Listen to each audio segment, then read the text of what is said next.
Hi, you are tuned in to the Power and Energy News channel, ESI Africa.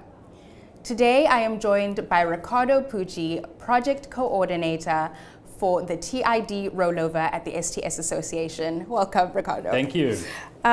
So let's talk a little bit about STS. What are the unique benefits that STS's products provide for the African energy sector?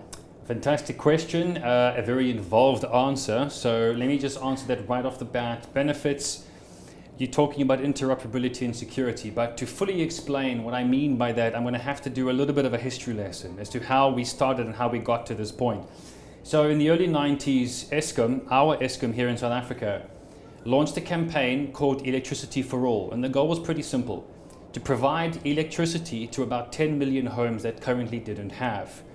Now, the issue arose about how do you collect the revenue for these 10 million homes, especially the ones that were sort of in outlying areas. The system that was chosen was the prepayment system. So of course the mandate was put forward, tenders were put forward, and manufacturers started to make meters. But the problem, another problem arose because all of these meters, vending systems, etc., were all proprietary, and they would only talk to their own types of systems. Now, at the municipality level, this caused quite a few problems. The solution was pretty simple. An association needed to be formed that would essentially create a standard unified language that would allow all of these systems to talk to each other. This is where the interoperability comes in. It was a fantastic system. It was very successful, so successful in fact that the next logical step was for this to essentially become international. And that's where we stand right now. The IEC specification, the 62055-41 that we utilize for everything, is currently now an IEC specification. It's being housed by Switzerland, and we are the custodians of the specification. So to summarize all of that, interoperability and security, and that's how we actually got to this point. And something interesting that I'm hearing is that STS Association itself is a product of technological advancement. So why do you think it is that technological advancement and digitalization are important for the energy sector? Oh, look, I mean, there's multifaceted answers to that one. Let's just first talk about how we fit into the market itself. So the specifications that we design and implement and put forward allow manufacturers to manufacture their products according to our specifications so that they can all talk to each other. Now, to move forwards from that, the technology in the industry is always advancing. Everyone's trying to be more innovative than the next person. So products are always becoming smarter, faster, more responsive. And of course, we facilitate that movement by making sure we stay relevant and continuously update our specifications. Absolutely. Okay. And so then, as metering specialists, what role do you see smart meters playing in Africa's energy transition? Okay, so let's just mention first, when we say metering specialists, we technically don't manufacture anything. There's no product that we make. However, smart metering is definitely the way forwards. The current standard meter that everyone's used to was brilliant when it was first launched. It doesn't come without its own set of problems, of course. When something is newly invented, there are teething problems, and we've had quite a few decades now of using the old type of meter. It was only logical that computers advance, cell phones advance, and of course, prepayment meters needed to do the same thing. So with smart metering, of course, there's an array of benefits. One point to mention on that, specifically here in this country, there's a large problem with revenue protection. People bypass meters, they do all sorts of things to the meters themselves.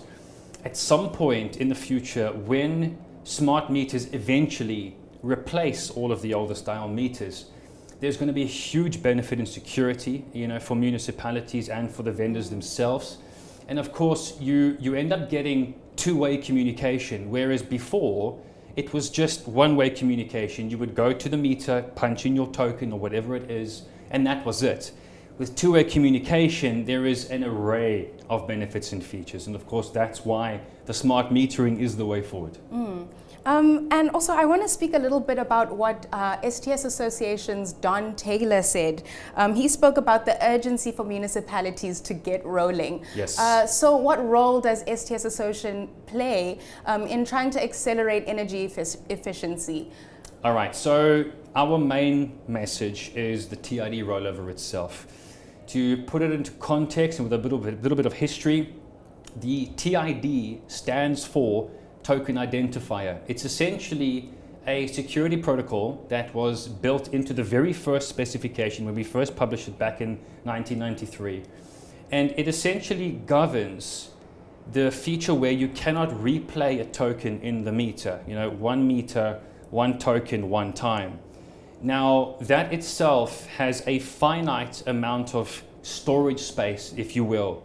And you essentially get to a point on the 24th of November 2024 where all of these prepayment meters essentially run out of space to continue encrypting tokens with the security protocol. So an update needs to happen. And therein lies the problem statement. On the 24th of November 2024, all STS prepayment meters they need to be keychains before that date. So what Don Taylor and myself have essentially been doing is launching an intense communication drive. The association did start this message many, many years ago. We've been saying this basically at every single conference, but the intense communication drive started just over 2 years ago, like I said, with Don Taylor and myself. And the goal was to notify every single end user out there about the upcoming TID rollover event. But in addition to that is providing material, whether it be training material, guidance. We've got training videos on our website and of course all our social media to be support. We cannot get involved directly with any of these projects. We've got no commercial interest in that sense. But because we are the custodians of the specification, we've just made sure that we've put all the information ready and available for anybody out there using our technology to have the resources to implement their own projects. The clock is ticking, and that clock runs out on the 24th of November 2024. Thank you so much for You're taking very the welcome. time Thank to you. speak with us today. For all of our viewers who are watching, this has been ESI Africa Studio on site at Enlit 2022. Please be sure to like, share, and subscribe. See you in the next video.